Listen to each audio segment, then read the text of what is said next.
Hello, नमस्कार दोस्तों, कैसे हैं आप सभी लोग। आशा करता हूँ आप सभी लोग अच्छे होंगे और अपनी अपनी पढ़ाई कर रहे होंगे। जैसा कि आप लोगों को मालूम है, हमने चला रखे हैं mixed question, Delhi police head constable, ministerial और एडब्ल्यूटीपीओ। मिनिस्टर वालों के भी अब एग्जाम खत्म हो जाएंगे। आज 14 हो गई, 15 कल 15, शायद 15 या 16 से एडब्ल्यूटीपीओ के शुरू में। तो उनके लिए अब टॉप मोस्ट क्वेश्चन रहने वाले हैं ये। और जिन लोगों ने हमारी वीडियो देखी होंगी उनको फायदा भी मिला होगा इन क्वेश्चनों का। ठीक है दोस्तों, बढ़ते हैं अपनी अगली सीरीज में। यह है आधुनिक आवर्त सारणी के विषय में कौन सा कथन सही है। तो अगर दोस्तों बात करते हैं हम क्या कि आधुनिक आवर्त सारणी के आधुनिक आवर्त एक सेकंड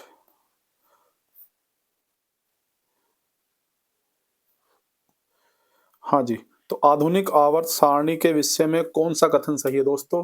तो इसमें 18 ऊर्ध्वाधर स्तंभ होते हैं। क्या होते हैं इसमें? इसमें 18 ऊर्ध्वाधर स्तंभ। अगर हम आधुनिक आवर्त सारणी की बात करेंगे दोस्तों, तो उसमें क्या है? 18 जो क्या है? ऊर्ध्वाधर ऊर्ध्वाधर स्तंभ हैं, जिन्हें वर्ग के रूप में जाना जाता है। किसके रूप में जाना जाता है? जिन्हें वर्ग के रूप में जाना जाता है। आपसे पूछ सकता है कि आधुनिक आवर्त सारणी के विषय में कौन सा कथन दोस्तों सही है। तो आप ध्यान रखेंगे इस बात का, ठीक है। तो 18 ऊर्ध्वाधर स्तंभ है जिन्हें वर्ग के रूप में जाना जाता है। आप लोगों ने अगर आधुनिक आवर्त सारणी देखी होगी तो, ठीक है। आगे देखते हैं दोस्तों। कार्बन में अन्य कार्बन परमाणुओं के साथ आबंध बनाने की अनोखी क्षमता होती है। क्या कह रहा है वो? कार्बन में अन्य कार्बन परमाणुओं के साथ आबंध बनाने की अनोखी क्षमता होती है। इस गुणधर्म को डैश के रूप में जाना जाता है। तो इस गुणधर्म को दोस्तों किसके रूप में? श्रृंखलन के रूप में जाना जाता है। ठीक है। किसको? कि कार्बन में दोस्तों अन्य कार्बन परमाणुओं के साथ आबंध बनाने की, मतलब अन्य परमाणुओं के साथ में क्या? आबंध बनाने की अनोखी क्षमता होती है। इस गुणधर्म को क्या कहते हैं दोस्तों? इस गुणधर्म को कहते हैं बेटा, क्या कहते हैं इस गुणधर्म को? इस गुणधर्म को कहते हैं श्रृंखलन। क्या कहते हैं? श्रृंखलन। ठीक है। आगे बात करते हैं। ब्रह्मांड में दो निकायों के बीच गुरुत्वाकर्षण का बल किस पर निर्भर नहीं करता है। तो अगर दोस्तों हम बात करते हैं कि ब्रह्मांड में दो निकाय, अगर दो निकाय हैं, ठीक है, दो ऑब्जेक्ट्स हैं, उनके बीच जो गुरुत्वाकर्षण का बल है किस पर निर्भर नहीं करता है दोस्तों। तो किस पर डिपेंड नहीं है वो? तो उनके द्रव्यमानों का योग। तो किस पर निर्भर नहीं है दोस्तों? उनके द्रव्यमानों का योग पर निर्भर नहीं है। आमतौर पर बिना बुझा हुआ चूना, मतलब अगर आप बिना बुझा हुआ चूना लेंगे, क्विक लाइम जिसको कहते हैं, क्या कहते हैं दोस्तों? क्विक लाइम कहा जाता है। तो CaO क्या होता है दोस्तों? CaO, ठीक है, कैल्शियम ऑक्साइड। तो इसे कहते हैं क्विक लाइम। 100 डिग्री पर पानी की अवस्था डैश होती है। तो अगर दोस्तों आपसे बात करते हैं हम कि 100 डिग्री पर जो पानी की अवस्था दोस्तों कैसी होती है, तो वहां पे ऑप्शन में आपको वाष्प भी मिलेगा और तरल और वाष्प दोनों मिलेगा। तो ध्यान रखना दोस्तों, तरल और वाष्प लगाना है, ना कि वाष्प लगा के आना। ठीक है, क्योंकि 100 डिग्री पर तरल भी होता है और वाष्प बन के उड़ता रहता है धीरे धीरे। ठीक है। बोरेक्स का रासायनिक सूत्र क्या है? अगर दोस्तों हम बात करते हैं किसकी? बोरेक्स की। तो बोरेक्स का रासायनिक सूत्र होता है Na2B4O7 10H2O। तो बोरेक्स का फॉर्मूला क्या है दोस्तों? Na2B4O7 10H2O। ये होता है दोस्तों बोरेक्स का फॉर्मूला। दोबारा ध्यान लेंगे, Na2B4O7 10H2O, Na2B4O7 10H2O, ये होता है बोरेक्स का फॉर्मूला। कौन सा कैल्शियम का परमाणु भार है? तो दोस्तों कैल्शियम का परमाणु भार कौन सा है दोस्तों? तो 40U, 40U, ठीक है। तो 40U क्या है दोस्तों? कैल्शियम का परमाणु भार है, ये ध्यान रखेंगे। वेग और समय का गुणनफल प्रदान करता है। तो वेग और समय का गुणनफल दोस्तों क्या प्रदान करता है? अगर आपसे पूछा जाए कि वेग और समय, तो किसको दोस्तों? वेग और समय का गुणनफल क्या प्रदान करता है दोस्तों? विस्थापन। तो वेग और समय, तो वेग गुणा के समय बराबर होता है दोस्तों विस्थापन। वेग मतलब स्पीड नहीं, स्पीड नहीं कह सकते, हाँ स्पीड कह सकते हैं, ठीक है। तो वेग विस्थापन बराबर क्या? वेग गुणा के समय, ठीक है। तो विस्थापन, जब प्रकाश की किरण एक सघन माध्यम से, जब प्रकाश की किरण एक सघन माध्यम से विरल माध्यम तक जाती है तो यह हो जाती है। तो अगर दोस्तों कोई प्रकाश की किरण सघन माध्यम से विरल माध्यम, और विरल माध्यम से सघन माध्यम आपने पढ़ा होगा फिजिक्स में, ठीक है।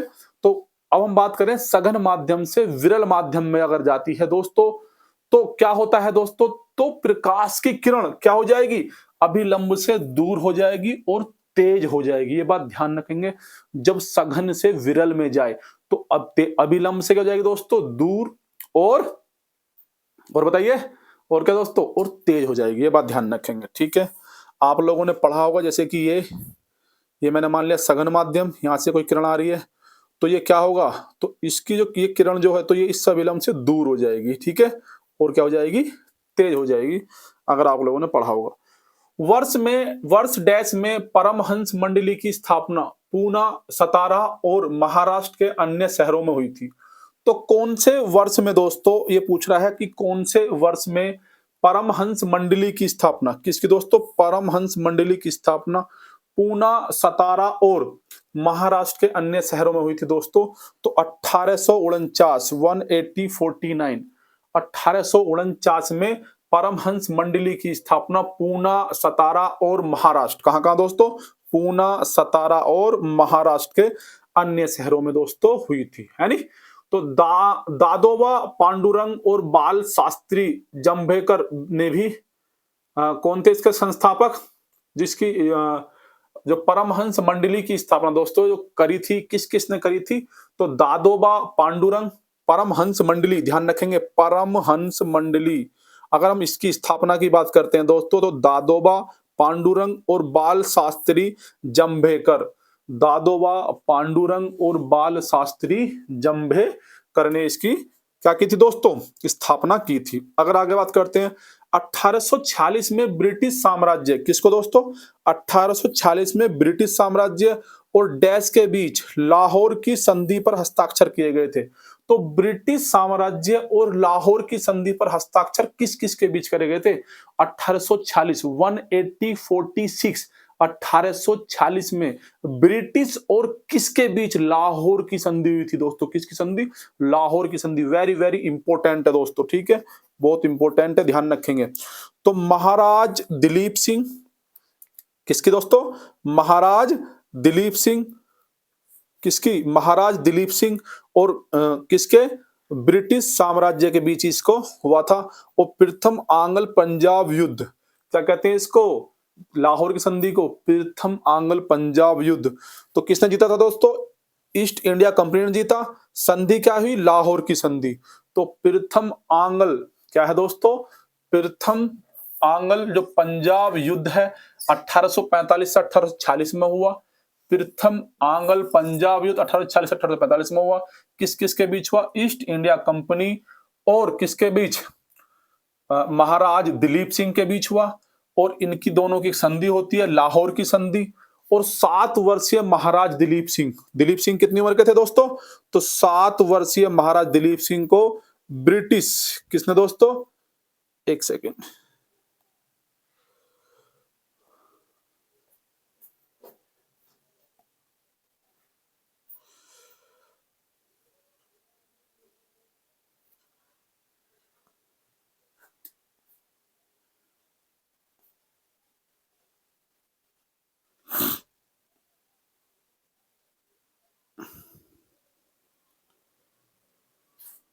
एक सेकेंड रुकेंगे।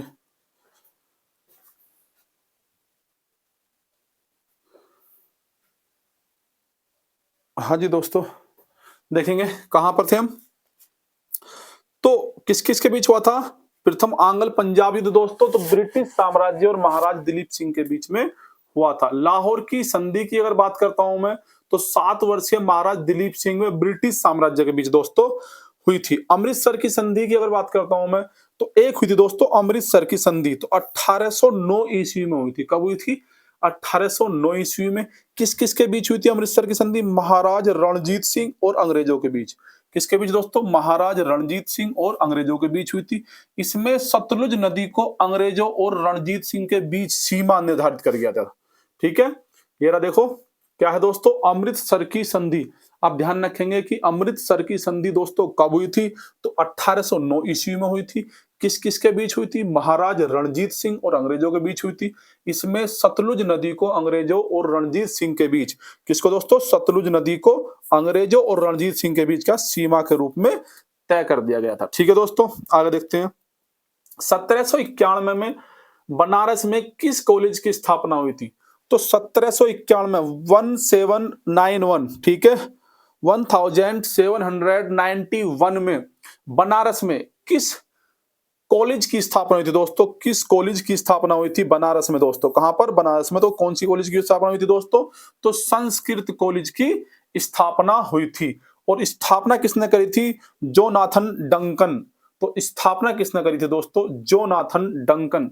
ये बात ध्यान रखेंगे। तो संस्कृत कॉलेज की स्थापना किसने करी थी? जोनाथन डंकन ने इसकी स्थापना करी थी। आगे देखते हैं दोस्तों, हिंदू कॉलेज। अगर मैं बात करता हूं किसकी? हिंदू कॉलेज की। एक कॉलेजिएट केंद्रीय और शोध विश्वविद्यालय है। क्या है दोस्तों ये दोस्तों क्या है? एक कॉलेजिएट केंद्रीय और शोध विश्वविद्यालय है। ठीक है। और अगर हम हिंदू कॉलेज की बात करते हैं, इसकी स्थापना हुई थी 1916 में। 1916 में हुई थी हिंदू कॉलेज की स्थापना। 1751 में हुई थी संस्कृत कॉलेज की स्थापना। ठीक है, संस्कृत कॉलेज की स्थापना हुई थी 1791 में और हिंदू कॉलेज की स्थापना हुई थी 1916 में दोस्तों। और ये क्या है? यह एक कॉलेजिएट केंद्रीय और शोध विश्वविद्यालय है। रिसर्च वगैरह यहाँ पे होती है। ठीक है। 1898 में एनी बेसेंट द्वारा स्थापित सेंट्रल कॉलेज को विश्वविद्यालय में शामिल किया गया था। तो 1898 में एनी बेसेंट ने एक कॉलेज स्थापित किया था, central Hindu college. Central Hindu college को विश्वविद्यालय में शामिल कर लिया गया था। सेंट्रल हिंदू कॉलेज किसने स्थापित किया था दोस्तों? एनी बेसेंट 1898 में एनी बेसेंट ने दोस्तों एक कॉलेज की स्थापना करी थी जिसका नाम था सेंट्रल हिंदू कॉलेज विश्वविद्यालय। ठीक है। बनारस हिंदू विश्वविद्यालय भारत का पहला केंद्रीय विश्वविद्यालय है। अगर आपसे पूछा जाए कि भारत का पहला केंद्रीय विश्वविद्यालय कौन सा है दोस्तों, तो बनारस हिंदू विश्वविद्यालय। बनारस हिंदू विश्वविद्यालय क्या है दोस्तों? भारत का पहला केंद्रीय विश्वविद्यालय है। ठीक है। तो बनारस हिंदू विश्वविद्यालय भारत का पहला केंद्रीय विश्वविद्यालय है दोस्तों। आगे बात करते हैं परमहंस मंडली की स्थापना। ये दोबारा आएगा दोस्तों। परमहंस मंडली की स्थापना 1849 में हुई थी। ये आपको ध्यान हो गया होगा कि भैया परमहंस मंडली की स्थापना 1849 में हुई थी। डैश में 1849 में डैश में जाति के उन्मूलन के लिए काम करने के लिए की गई थी। किसके लिए? जाति के उन्मूलन के लिए। किसके लिए दोस्तों? जाति के उन्मूलन के लिए काम करने के लिए की गई थी दोस्तों। और कहां पे की गई थी? बंबई में। कहां की गई थी? बंबई, जो अब का मुंबई है नहीं दोस्तों। तो स्थापना किसने की थी? इसको मैंने अभी आपको पहले बताया। तो दादोबा पांडुरंग और दुर्गा सिंह मेहता जी। दुर्गा सिंह मेहता जी।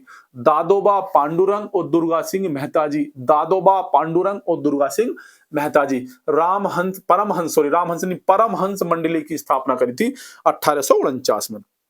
वीडी सावरकर। अगर दोस्तों बात करते हैं, वीडी सावरकर ने डैश को भारतीय स्वतंत्रता के पहले युद्ध का प्रस्तावक कहा है। तो किसको? भारतीय स्वतंत्रता के किसको दोस्तों?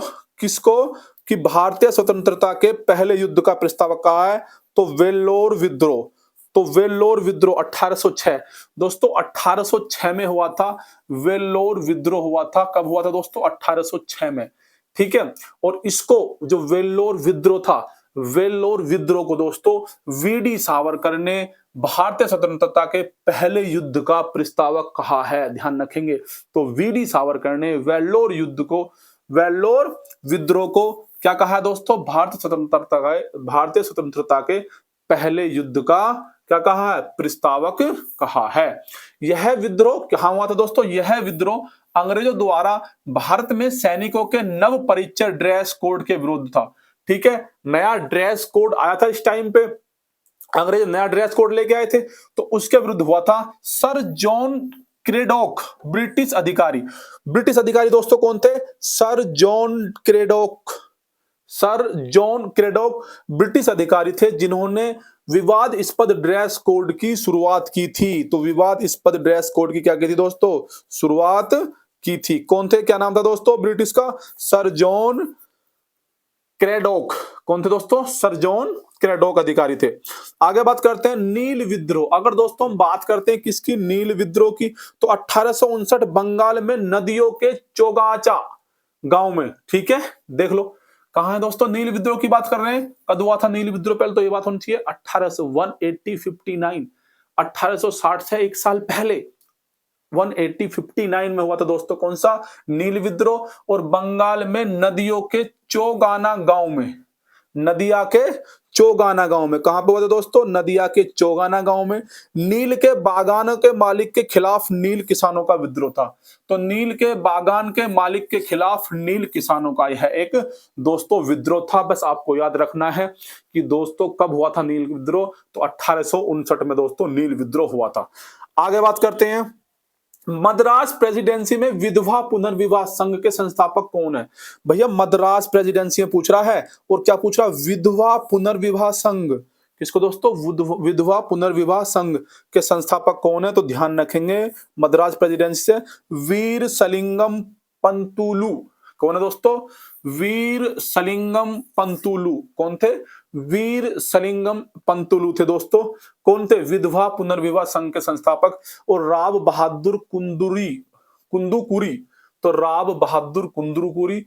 वीरेसलिंगम क्या है दोस्तों? राव बहादुर कुंदुकुरी और वीरेसलिंगम पंतुलु समाज सुधारक थे दोस्तों। कहां से? मद्रास प्रेसिडेंसी से।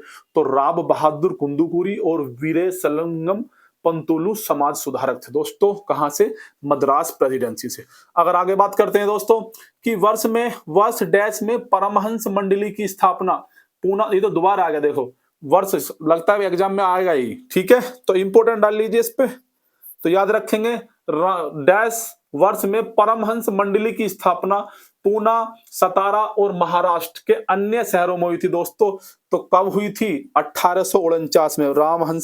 परमहंस मंडली, रामहंस बार बार मुंह दीवान पे आता है, लेकिन क्या है? परमहंस मंडली की स्थापना दोस्तों कब हुई थी? तो 1849 में। कहां पर? पूना, सतारा और महाराष्ट्र में के अन्य शहरों में हुई थी। और स्थापना दोस्तों किसने करी थी? दादोबा पांडुरंग और बाल शास्त्री जंभेकर ने। ईश्वर में विश्वास था इनका दोस्तों। जाति के नियमों को तोड़ने में रुचि थी इनकी। महिलाओं को शिक्षा, विधवा पुनर्विवाह में विश्वास करते थे दोस्तों। ठीक है, आगे बढ़ते हैं। 1840 में ब्रिटिश साम्राज्य और डैश के बीच लाहौर की संधि पर हस्ताक्षर किए गए। तो लाहौर की संधि पर तो महाराज दिलीप सिंह, किस दोस्तों? महाराज दिलीप सिंह 1846 में। अमृतसर की संधि 1809 में महाराज रणजीत सिंह व अंग्रेज सतलुज नदी को अंग्रेजों और रणजीत सिंह के बीच सीमा के रूप में तय कर दिया गया था। ठीक है, दोबारा क्वेश्चन रिपीट हो रहे हैं। 1791 में बनारस में किस कॉलेज की स्थापना की थी? संस्कृत कॉलेज की स्थापना की थी। किस कॉलेज की स्थापना की थी? 1791 में दोस्तों, ध्यान रखेंगे 1791 में किस कॉलेज की शुरुआत हुई थी दोस्तों? तो संस्कृत कॉलेज की स्थापना दोस्तों हुई थी। आरजी भंडारकर किस सुधारवादी संस्था के लोकप्रिय नेता थे? जो आरजी भंडारकर थे दोस्तों, तो आरजी भंडारकर किस सुधारवादी संस्था के लोकप्रिय नेता थे दोस्तों? तो प्रार्थना समाज के। किसके थे दोस्तों? प्रार्थना समाज के। और 1867 में, ठीक है, 1867 में जो ये बने थे, प्रार्थना समाज की स्थापना हुई थी 1867 में। और आरजी भंडारकर, ध्यान रखेंगे नाम दोस्तों, आरजी भंडारकर, नाम तो सुना ही होगा, आरजी भंडारकर। तो प्रार्थना समाज के ये सुधारवादी संस्था के लोकप्रिय नेता थे। जो स्थापना हुई थी दोस्तों, किसकी स्थापना? प्रार्थना समाज की स्थापना। तो पता चल गया आपको 1867 में हुई थी, 1867 में। तो आत्माराम पांडुरंग ने बंबई में की थी। किसी में की थी? आत्माराम पांडुरंग ने बंबई में की थी। आर्य समाज की स्थापना आपको पता ही दोस्तों, 10 अप्रैल 1875। अगर आपसे पूछता है कि बताइए भैया कि जो आर्य समाज है उसकी स्थापना कब हुई थी? तो 1875 में हुई थी। किसने करी थी दोस्तों? दयानंद सरस्वती ने करी थी। किसने करी थी? दयानंद सरस्वती जी ने इसकी आर्य समाज की स्थापना करी थी। अगर हम बात करते हैं ब्रह्म समाज की स्थापना 1828 में, तो ब्रह्म समाज की स्थापना हुई थी दोस्तों 1828 में। और किसने करी थी दोस्तों? राजा राम मोहन राय। ये बात ध्यान रखेंगे दोस्तों, राजा राम मोहन राय। और कहां पर करी थी? कलकत्ता में। तो ब्रह्म समाज की स्थापना करी थी दोस्तों राजा राम मोहन राय ने। और कहां पर करी थी? कलकत्ता में दोस्तों करी थी ये इसकी स्थापना। किसकी स्थापना 1864 में मद्रास में की गई थी? तो किसकी स्थापना करी गई थी 1864 में मद्रास में? तो दोस्तों ध्यान रखना, वेद समाज। तो वेद समाज की स्थापना 1864 में मद्रास में दोस्तों करी गई थी। स्थापना किसने करी थी दोस्तों? किसकी? वेद समाज की स्थापना दोस्तों किसने करी थी? तो केशव चंद्र सेन एवं श्रीधरलू नायडू ने की थी मद्रास में, मद्रास चेन्नई में। ठीक है, बात समझ में आई नहीं आई? तो कहां पे दोस्तों? तो जो वेद समाज की स्थापना करी गई थी, तो केशव चंद्र सेन, केशव चंद्र सेन नाम याद रख लेना दोस्तों। तो वेद समाज की स्थापना करी थी केशव चंद्र सेन एवं श्रीधरलू नायडू ने की थी मद्रास चेन्नई में। आर्य महिला समाज, अगर दोस्तों बात करता हूं मैं आर्य महिला समाज, पंडिता रामाबाई ने, तो पंडिता रामाबाई ने करी थी 1882 में। तो आर्य महिला समाज की स्थापना किसने करी थी? तो पंडिता रामाबाई ने करी थी। किसने करी थी दोस्तों? पंडिता रामाबाई ने करी थी 1882 में। महलवारी व्यवस्था नामक, क्या दोस्तों? महलवारी व्यवस्था नामक एक नई भू राजस्व व्यवस्था किसने तैयार की थी? तो महलवारी व्यवस्था नामक एक नई भू राजस्व व्यवस्था किसने तैयार की थी दोस्तों? तो होल्ट मैकेजी। किसने करी थी? होल्ट मैकेजी ने दोस्तों करी थी। आगे बात करते हैं बंगाल प्रेसिडेंसी के उत्तर पश्चिम प्रांत में होल्ट मैकेजी नामक अंग्रेज ने की जो 1822 में लागू हुई। तो बंगाल प्रेसिडेंसी के उत्तर पश्चिम प्रांत में, किसमें दोस्तों? उत्तर पश्चिम प्रांत में। तो बंगाल प्रेसिडेंसी के उत्तर पश्चिम प्रांत में होल्ट मैकेजी नामक अंग्रेज ने, किसने दोस्तों? होल्ट मैकेजी नामक अंग्रेज ने 1822 में लागू करी थी। और क्या था दोस्तों? राजस्व एकत्रित करने और इसे कंपनी को भुगतान करने का प्रभार जमींदार के बजाय ग्राम प्रधान को दिया गया था। तो जमींदार से हटाकर जो राजस्व एकत्रित करने का जो वो था, क्या राजस्व एकत्रित करने की जिम्मेदारी जो दी गई थी, किसको दी गई थी दोस्तों? ग्राम प्रधान को दी गई थी। और बंगाल प्रेसिडेंसी के उत्तर पश्चिम प्रांत में इसके नाम पर होल्ट मैकेजी नाम अंग्रेज ने इसको किया था दोस्तों। ठीक है, 29 मार्च 1857 को मंगल पांडे ने बैरकपुर में 2 ब्रिटिश अधिकारियों की हत्या कर दी थी। तो ये तो आपको पता होगा दोस्तों, 29 मार्च 1857 को मंगल पांडे ने, किसने दोस्तों? मंगल पांडे ने कहां पर? बैरकपुर छावनी में, यानी 2 ब्रिटिश अधिकारियों की हत्या कर दी गई थी। तो उनका नाम क्या था? ह्यूसन और वोग। तो ह्यूसन और वोग को किसने दोस्तों? मंगल पांडे ने गोली मार दी थी, यानी तो ह्यूसन और वो कब? 1857। और 1857 की क्रांति भी इसी के कारण ज्यादातर हुई थी। तो मंगल पांडे की अगर बात करते हैं दोस्तों, अगर आपसे पूछ ले कि मंगल पांडे का जन्म दोस्तों कब हुआ था, तो मंगल पांडे का जन्म हुआ था 19 जुलाई 1827 में दोस्तों। और 34वीं बंगाल देसी पैदल सेना बीएनआई रेजिमेंट से संबंधित थे। फांसी दी गई इनको 8 अप्रैल 1857 को। कहां दी गई थी दोस्तों? 8 अप्रैल 1857 को बैरकपुर में। हालांकि जो इनकी मूल तारीख थी फांसी देने की, वो 18 अप्रैल थी। क्या थी दोस्तों? मूल फांसी की तारीख क्या थी? 18 अप्रैल, लेकिन इनको पहले ही फांसी दे दी गई थी 8 अप्रैल 1857 को। उनका जन्म कब हुआ था दोस्तों मंगल पांडे का? 19 जुलाई 1827 में इनका जन्म हुआ था। 1948 में उनके नाम से एक डाक टिकट जारी हुआ। तो पूछ लेगा कि आपसे बताइए कि कब मंगल पांडे के नाम से एक डाक टिकट जारी हुआ? तो 1948 में उनके नाम से एक डाक टिकट जारी हुआ। शहीद मंगल पांडे महान उद्यम बैरकपुर में एक पार्क है। तो शहीद मंगल पांडे के नाम से दोस्तों कहां पर? मंगल पांडे महान उद्यान बैरकपुर में एक क्या है दोस्तों? एक पार्क है। ठीक है दोस्तों, एक पार्क है इनके नाम से। देखो विद्रोह के कुछ नाम है दोस्तों, ये पूछे जाते हैं, है नहीं? तो आप लोग थोड़ा ध्यान रखेंगे। जैसे दिल्ली में किसने दोस्तों विद्रोह किया था? तो बहादुर शाह द्वितीय ने। किसने किया था दिल्ली में? बहादुर शाह द्वितीय ने। और किस अधिकारी ने, किस ब्रिटिश अधिकारी ने इस विद्रोह को दबाया था दोस्तों?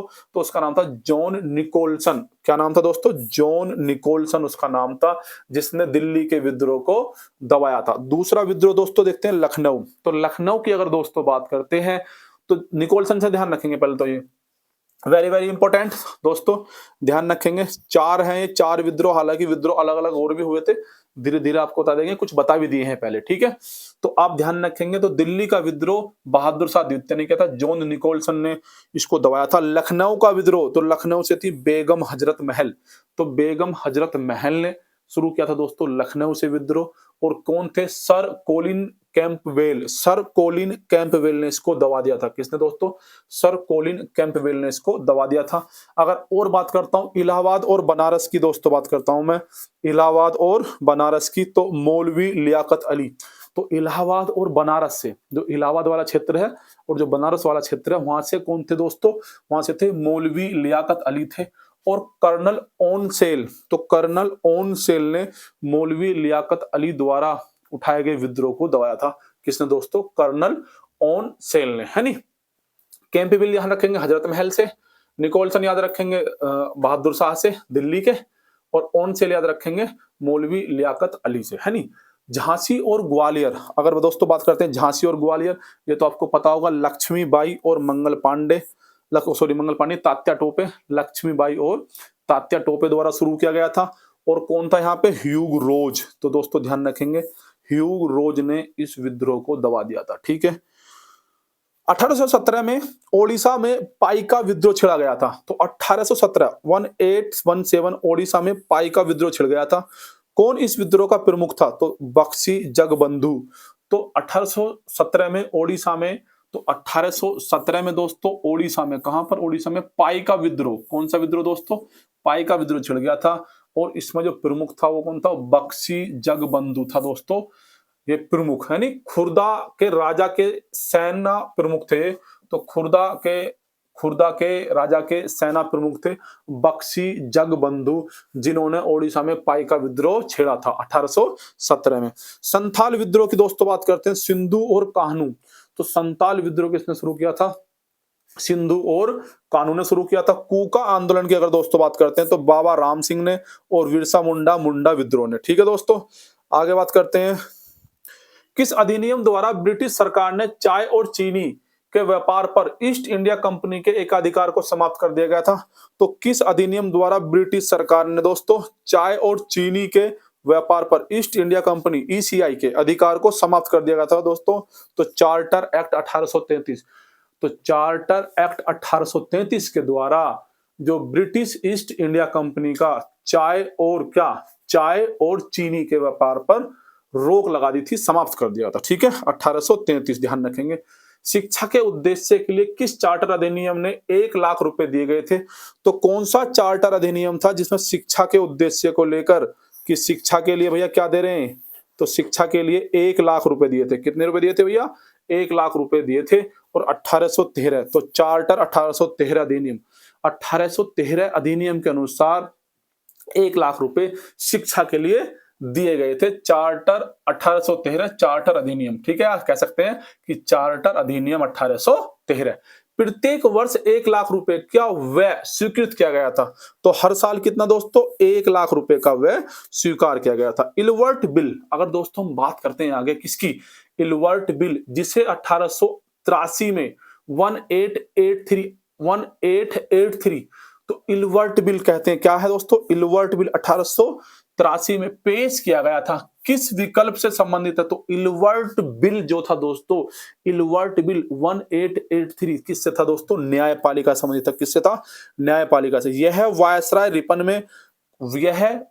रिपन के कार्यकाल के दौरान पेश किया गया और विधायी अधिनियम था। कैसा अधिनियम था दोस्तों? ये विधायी अधिनियम। तो ध्यान रखेंगे, इलवर्ट बिल एक विधायी अधिनियम था, 1883 में पेश किया गया था, न्यायपालिका के लिए बिल आया था। इस बिल ने भारत और ब्रिटेन में मौजूद ब्रिटिश लोगों में कोहराम मचा दिया था दोस्तों, ठीक है।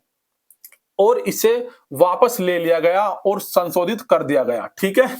तो अब अगर बात करते हैं दोस्तों 1880 से 1884, क्योंकि 1883 में ये बिल आया था, तो कौन थे?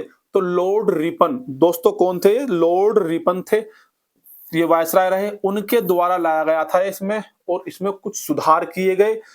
वर्नाक्यूलर प्रेस एक्ट को, ठीक है, हंटर कमीशन 1882, शिक्षा सुधार, सिविल सेवा में आयु की सीमा 21 वर्ष कर दी गई थी। कितनी वर्ष कर दी गई थी? 21 वर्ष। ठीक है, इस बिल ने भारत और ब्रिटेन में मौजूदा ब्रिटिश लोगों में कोहराम मचा दिया और इसे वापस ले लिया गया और संशोधित कर दिया गया। तो कौन लेके आए थे दोस्तों? इल्बर्ट बिल, लॉर्ड रिपन, याद रखेंगे, लॉर्ड रिपन 1883 1883 में लाए थे दोस्तों लॉर्ड रिपन। ठीक है, आगे देखते हैं।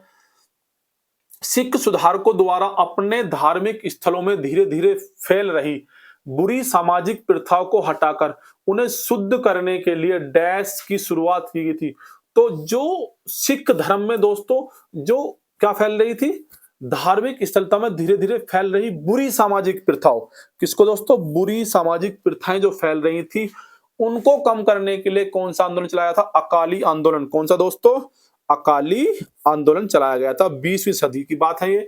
इस आंदोलन के कारण 1925 का सिख गुरुद्वारा अधिनियम बना और गुरुद्वारों का नियंत्रण सिख समुदाय के निर्वाचित निकायों को हस्तांतरित कर दिया गया। एक है दोस्तों गदर आंदोलन, 1813 में हुआ था गदर आंदोलन।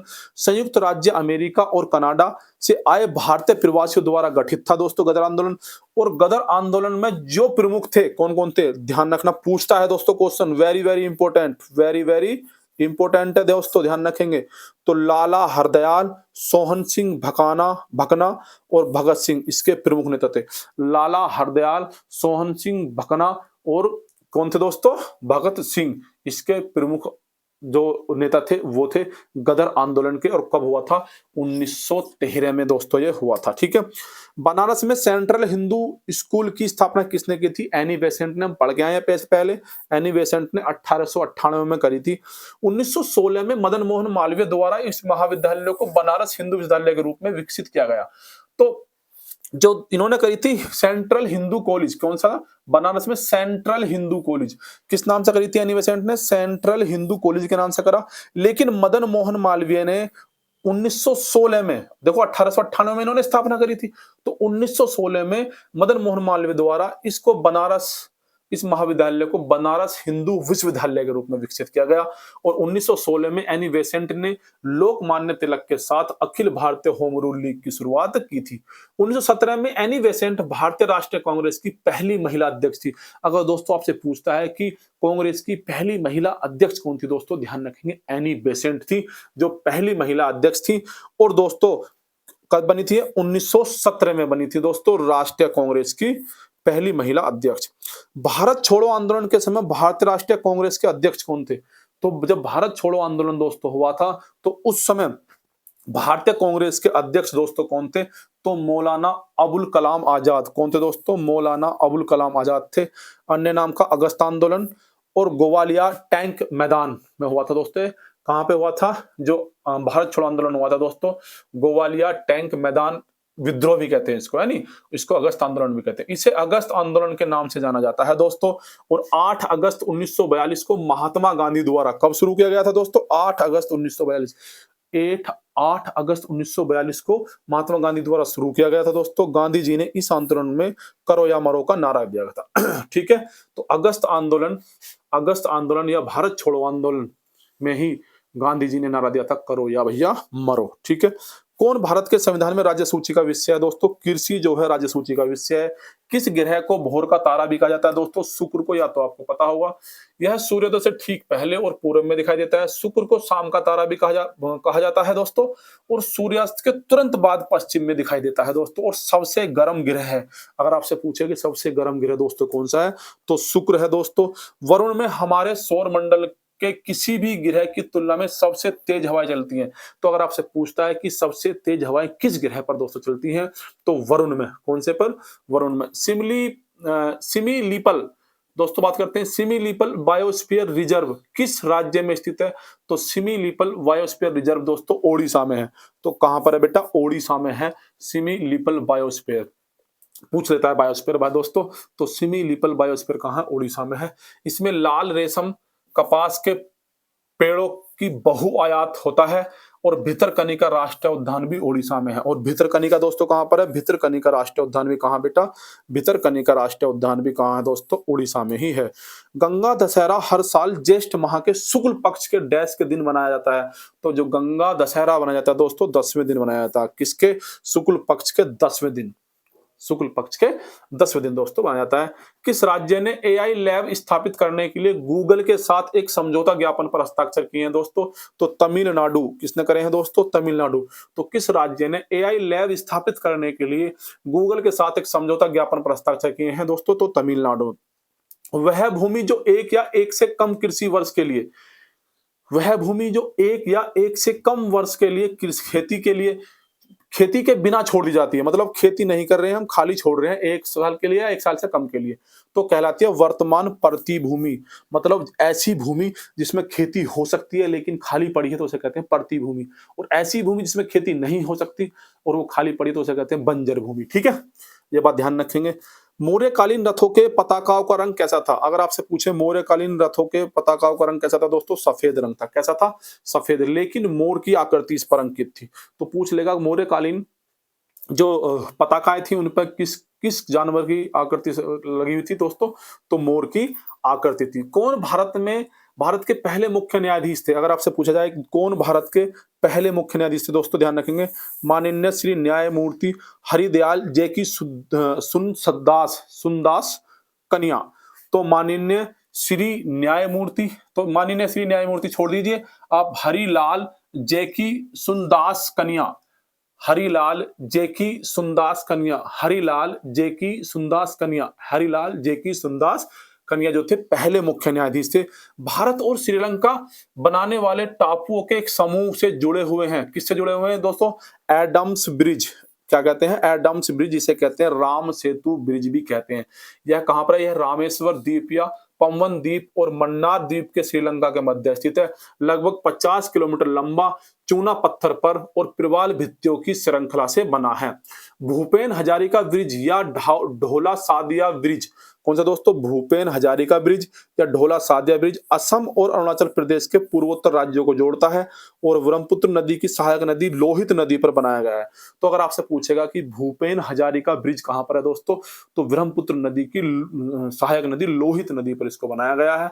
और क्या जोड़ता है? असम और अरुणाचल प्रदेश के पूर्वोत्तर राज्यों को दोस्तों ये जोड़ता है। लगभग 9.15 कितना मीटर लंबा है? 9.15 मीटर लंबा है, 9.15 दोस्तों बोलते हैं। और पानी के ऊपर भारत का सबसे लंबा पुल है दोस्तों। तो पानी के ऊपर भारत का सबसे लंबा पुल है भूपेन हजारिका ब्रिज। मानस बाघ अभ्यारण्य कहां पर स्थित है दोस्तों? मानस बाघ अभ्यारण्य असम में है। कामरूप असम का पुराना नाम है। अगर आपसे पूछे कि बताइए असम का पुराना नाम दोस्तों क्या है, तो कामरूप है। भारत के पूर्वोत्तर राज्यों का प्रवेश द्वार कहते हैं असम को। गुवाहाटी को पूरब की रोशनी के रूप में जाना जाता है। तो गुवाहाटी, अगर दोस्तों हम बात करते हैं गुवाहाटी को पूरब की रोशनी के रूप में जाना जाता है। अगर आपसे पूछे कि पूरब की रोशनी के रूप में किसे जाना जाता है दोस्तों, तो गुवाहाटी को जाना जाता है। जोरहाट असम की सांस्कृतिक राजधानी है। क्या दोस्तों? जोरहाट असम की सांस्कृतिक राजधानी है दोस्तों। मानस राष्ट्रीय उद्यान रॉयल बंगाल टाइगर्स के लिए प्रसिद्ध है। तो मानस जो राष्ट्रीय उद्यान है, अगर आपसे पूछा जाए कि मानस राष्ट्रीय उद्यान रॉयल टाइगर्स के लिए दोस्तों, किसके लिए? रॉयल टाइगर्स के लिए दोस्तों प्रसिद्ध है। काजीरंगा राष्ट्रीय उद्यान एक सींग वाले गैंडे के लिए। तो काजीरंगा गैंडा और मानस बंगाल टाइगर, ठीक है, ध्यान रखेंगे। मानस राष्ट्रीय उद्यान रॉयल बंगाल टाइगर और काजीरंगा गैंडे के लिए, एक सींग वाले गैंडे के लिए। औरंग राष्ट्रीय उद्यान किसके दोस्तों? औरंग राष्ट्रीय उद्यान मिनी काजीरंगा के नाम से जाना जाता है। तो औरंग राष्ट्रीय उद्यान को मिनी काजीरंगा के नाम से दोस्तों जाना जाता है। और मांजुली द्वीप भी दोस्तों इसी में ही है। और डिब्रू सिकोवा भारत में सबसे छोटा संरक्षित जैव मंडल है दोस्तों। ठीक है, किसकी बात हो रही है दोस्तों? असम की दोस्तों ये बातें हो रही है। डिब्रू सिकोवा भारत में सबसे छोटा संरक्षित जैव मंडल है। अगर दोस्तों आंध्र प्रदेश की बात करता हूं, तो भाषा के आधार पर बना पहला राज्य है। श्रीहरिकोटा भारत का एकमात्र उपग्रह कहां पर है दोस्तों? आंध्र प्रदेश में है, जो श्रीहरिकोटा है। ठीक है, कोल्लेरू मीठे पानी की झील को, तो कोल्लेरू मीठे पानी की झील भी कहां है दोस्तों? आंध्र प्रदेश में। भारत के कोहिनूर के रूप में जाना जाता है आंध्र प्रदेश को। दक्षिण भारत का अन्न भंडार कहलाता है। भारत का एग बाउल कहा जाता है। तो भारत का एग बाउल, ठीक है, अंडों का टोकरा किसे कहते हैं? आंध्र प्रदेश को दोस्तों कहते हैं। पंचायत राज को लागू करने वाला आंध्र प्रदेश दक्षिण भारत का पहला राज्य। तो पंचायत राज जिसने लागू किया था पहली बार कहां पर, दक्षिण भारत में, कौन है दोस्तों, आंध्र प्रदेश है। और प्रसिद्ध तिरुपति मंदिर आंध्र प्रदेश में स्थित है। कहां पर स्थित है, प्रसिद्ध तिरुपति मंदिर आंध्र प्रदेश में स्थित है। अगर दोस्तों कर्नाटक की मैं बात करता हूं, पुराना नाम क्या है, मैसूर था। 1 नवंबर 1973 को मैसूर कर्नाटक बना, कब बना, 1 नवंबर 1973 को मैसूर कर्नाटक बना। भारत का पहला साइबर पुलिस स्टेशन कहां पर है दोस्तों, भारत का पहला साइबर पुलिस स्टेशन बेंगलुरु में स्थापित है। स्वास्थ्य अदालत जारी करने वाला पहला राज्य है। इसका मुख्यालय कहां है दोस्तों, बेंगलुरु में दोस्तों इसका मुख्यालय है। Electronic city, city of suicide silicon valley of India. तो किसको जानते हैं दोस्तों, कर्नाटक को जानते हैं। किस किस के नाम से, electronic city Karnataka, city of suicide Karnataka, silicon valley of India, तो सिलिकॉन वैली ऑफ इंडिया क्या है दोस्तों, कर्नाटक। ध्यान रखेंगे। भारत का सबसे बड़ा गुंबद कर्नाटक में है। भारत का सबसे बड़ा गुंबद कहां पर दोस्तों, कर्नाटक के बीजापुर में है। कोलार सोने की खान है। टीपू सुल्तान संग्रहालय श्री रंगपट्टनम में स्थित है। कोडगू भारतीय हॉकी का पहला पालना कहा जाता है। तो कोडगू को भारतीय हॉकी का पालना, तो कोडगू कहां पर है दोस्तों, तो कोडगू भी दोस्तों है कहां, कर्नाटक में है दोस्तों। कहां है, कर्नाटक में है कोडगू। और क्या कहते हैं, हॉकी का, भारतीय हॉकी का पालना इसको कहा जाता है। ठीक है बेटा, आगे बात करते हैं। अरुणाचल प्रदेश दोस्तों, बात आती है अरुणाचल प्रदेश लगभग हिमालय से ढका हुआ है। भारत का सबसे पूर्वी राज्य है। भोर की भूमि या उगते सूरज की भूमि के रूप में इसको जाना जाता है। और भारत के आर्किड राज्य और वनस्पति विज्ञान के स्वर्ग के रूप में जाता है। भारत के आर्किड राज्य और वनस्पति विज्ञान के स्वर्ग के रूप में इसको जाना जाता है। तवांग सबसे बड़ा बौद्ध मठ है। तो जो कौन सा तवांग सबसे बड़ा बौद्ध मठ है, कहां पर है दोस्तों, अरुणाचल प्रदेश में है। अरुणाचल प्रदेश एक ई कैबिनेट प्रणाली वाला पूर्वोत्तर राज्य है। कौन सा यात्री, अब देखेंगे नेक्स्ट क्वेश्चन, बहुत लंबा चल गया दोस्तों ये, यानी लेकिन इनसे क्वेश्चन बनते हैं। ठीक है, 4 स्टेट थे, चारों स्टेट मैंने आपको पढ़ा दिए हैं, इनको थोड़ा सा रिवाइज कर लेंगे अच्छे से। कौन सा यात्री 8 दिनों के लिए $20 मिलियन खर्च करके अंतरिक्ष का प्रथम यात्री बना है। तो कौन सा यात्री है दोस्तों जो 8 दिनों के लिए, कितने दिनों के लिए, 8 दिनों के लिए $20 रुपए खर्च किए हैं इसने, $20 खर्च करके अंतरिक्ष का प्रथम यात्री बना है। तो डेनिस टीटो। कौन बना है दोस्तों, डेनिस टीटो। जोमेटो द्वारा अपने गोइंग आउट बाजार पर कब्जा करने के लिए, तो जोमेटो द्वारा अपने गोइंग आउट बाजार को कब्जा करने के लिए लॉन्च किए गए ऐप का नाम क्या है दोस्तों, तो डिस्ट्रिक्ट। क्या है दोस्तों, जोमेटो ने क्या, कौन सा ऐप लॉन्च किया, डिस्ट्रिक्ट लॉन्च किया है। ठीक है, स्वतंत्रता के बाद द्वितीय पंचवर्षीय योजना 1956-61 के दौरान, स्वतंत्रता के बाद द्वितीय पंचवर्षीय योजना 1956-61 के दौरान पश्चिमी जर्मनी के सहयोग से किस इस्पात संयंत्र की स्थापना की गई थी। तो द्वितीय पंचवर्षीय योजना में कौन से जो हमारा इस्पात संयंत्र था स्थापना की थी, राउरकेला। ठीक है, राउरकेला इस्पात। तो द्वितीय पंचवर्षीय योजना में कौन सी दोस्तों, राउरकेला में शुरू की थी। ओडिशा के राउरकेला में स्थित है। कहां पर है दोस्तों, ओडिशा के राउरकेला में स्थित है। भिलाई इस्पात की अगर बात करते हैं तो छत्तीसगढ़ में स्थित है। भिलाई कहां पर है, छत्तीसगढ़ में। और दुर्गापुर इस्पात कहां है, steel authority of India limited के एकीकृत इस्पात संयंत्र में से एक है। और दुर्गापुर में है दोस्तों, पश्चिमी बंगाल में। तो दुर्गापुर इस्पात संयंत्र, दुर्गापुर इस्पात संयंत्र कहां पर है दोस्तों, पश्चिमी बंगाल में, पश्चिम बंगाल में। और यूनाइटेड किंगडम की सहायता से इसको बनाया गया था। ठीक है, 1962 में मैकमोहन रेखा के क्षेत्र में भारत का युद्ध किस देश के साथ हुआ था। तो 1962 में किसके साथ हुआ था दोस्तों, आपको पता होगा, चीन के साथ में हुआ था। और चीन और भारत के बीच में कौन सी रेखा है दोस्तों, तो चीन और भारत के बीच में दोस्तों मैकमोहन रेखा है। भारतीय उपमहाद्वीप सामान्यतः किस प्रकार की जलवायु के लिए जाना जाता है दोस्तों, तो उष्ण कटिबंधीय मानसून की जलवायु के लिए जाना जाता है भारतीय उपमहाद्वीप। कौन सबसे अधिक उत्पादक पारिस्थितिक तंत्र है, तो कौन सबसे अधिक उत्पादक पारिस्थितिक तंत्र है दोस्तों, तो उष्ण कटिबंधीय वर्षा वन है। कौन सा है दोस्तों, उष्ण कटिबंधीय वर्षा वन। जहां पर गर्मी होगी और बारिश होगी तो वहीं पे क्या होगा भैया, अधिक उत्पादक पारिस्थितिक तंत्र होगा। और यहाँ पर अगर उष्ण कटिबंधीय वर्षा वन की अगर दोस्तों बात करते हैं तो यहाँ पे बारिश होती है 200 सेंटीमीटर से अधिक, 15 से 30 डिग्री तापमान रहता है, ध्यान रखेंगे। मंदिर वास्तुकला कौन सी शैली हिमालय से विंध्य के बीच विकसित हुई, तो मंदिर की दोस्तों हिमालय से, कहां पर कह रहा है दोस्तों, ये कह रहा है हिमालय से हिमालय से विंध्य के बीच, हिमालय से विंध्य के। तो उत्तर भारत की बात कर रहा, तो दोस्तों उत्तर भारत में नागर शैली है, जबकि दक्षिण भारत में द्रविड़ शैली है। ठीक है। विश्व व्यापार संगठन की व्यापार सांख्यिकी 2023 की रिपोर्ट के अनुसार, अगर दोस्तों बात करते हैं विश्व व्यापार संगठन की व्यापार सांख्यिकी 2023 की रिपोर्ट के अनुसार, निर्यात मूल्य में गिरावट के बावजूद 2023 में वैश्विक कृषि निर्यात में भारत किस स्थान पर रहेगा दोस्तों? तो 8वें स्थान पर रहेगा। कौन से स्थान पर दोस्तों? 8वें स्थान पर। और शीर्ष पर दोस्तों कौन है? ब्राजील, यूरोपीय संघ और थाईलैंड, ये शीर्ष पर रहे हैं। विराम अवस्था पर वस्तु के विराम अवस्था में रहने के गुण को समझा जाता है दोस्तों जड़त्व। अगर कोई विराम अवस्था में है कोई वस्तु और विराम अवस्था में रहने के गुण को क्या कहते हैं? जड़त्व कहते हैं। पास्कल की इकाई क्या है दोस्तों? पास्कल डैश की इकाई है। पास्कल किसकी इकाई है? दाब या तनाव की इकाई है पास्कल। तो आपसे पूछे कि दाब की इकाई क्या है दोस्तों? पास्कल। जूल किसकी इकाई है दोस्तों? जूल ऊर्जा की ऐसा इकाई है।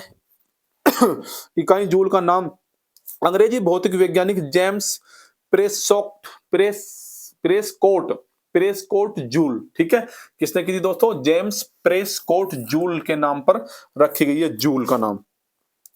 अर्ग, अगर दोस्तों अर्ग की बात करता हूं सीजीआई में व्यक्त ऊर्जा की इकाई, तो अर्ग क्या है? सेंटीग्राम सेकंड, ठीक है, सेंटीग्राम सेकंड में व्यक्त ऊर्जा की इकाई है। एक अर्ग बराबर होता है 1 ERG और 10 की पावर माइनस के 7 जूल। कितना? 10 की पावर माइनस के 7 जूल। ध्यान रखेंगे। कैलोरी, तो कैलोरी भी क्या है दोस्तों? ऊर्जा की इकाई है। 1 कैलोरी बराबर 4.18 जूल होता है। कौन चुंबकीय क्षेत्र का स्रोत नहीं है? तो बताइए कौन सा चुंबकीय क्षेत्र स्रोत नहीं है? स्थैतिक ऊर्जा, स्थैतिक आवेश, विद्युत धारा या घूर्णन चुंबक? तो स्थैतिक आवेश जो है दोस्तों चुंबकीय क्षेत्र का स्रोत नहीं है। समुद्र तल पर वायुमंडलीय दाब डैश ATM होता है, तो समुद्र तल पर वायुमंडलीय दाब कितना होता है दोस्तों? 1 होता है। वायुमंडलीय दाब के मापने के लिए कौन सा उपकरण प्रयुक्त किया जाता है दोस्तों? वायुमंडलीय दाब को नापते हैं बैरोमीटर से। किससे नापते हैं? बैरोमीटर से। वायुमंडलीय दाब मिलीबार की इकाई व्यक्त की जाती है। इसे पार बैरोमीटर या निर्द्रव बैरोमीटर की सहायता से मापा जाता है। ठीक है। ये दोस्तों कुछ उपकरण है और ये प्रयोजन है। जैसे पिटोट ट्यूब, तो पिटोट ट्यूब क्या? नदियों में प्रवाह का वेग या खुला चैनल प्रवाह वेग मापने के लिए, नदियों में प्रवाह, जो नदियों का प्रवाह होता है उसका वेग मापते हैं किससे? पिटोट ट्यूब से मापते हैं। ध्यान रखेंगे। और हाइड्रोमीटर से तरल पदार्थ विशिष्ट गुरुत्व का अपेक्षित घनत्व नापते हैं दोस्तों। और टेंसियोमीटर से मिट्टी की पानी की कोशिका क्षमता, तो मिट्टी के पानी की कोशिका क्षमता किसे नापते हैं? टेंसियोमीटर से नापते हैं। और थर्मामीटर से तो आपको पता ही होगा, शरीर का तापमान नापते हैं। स्प्रिंग बैलेंस से स्प्रिंग के तनाव से को मापकर वस्तु के वजन का या किसी वस्तु पर लगने वाले बल को मापते हैं दोस्तों। किससे? स्प्रिंग बैलेंस और स्प्रिंग बैलेंस से। और बैरोमीटर की बात करते हैं दोस्तों, तो वायुमंडलीय दाब को मापते हैं। आर्द्रता मापी की बात करते हैं, हवा में नमी की मात्रा को दोस्तों नापते हैं।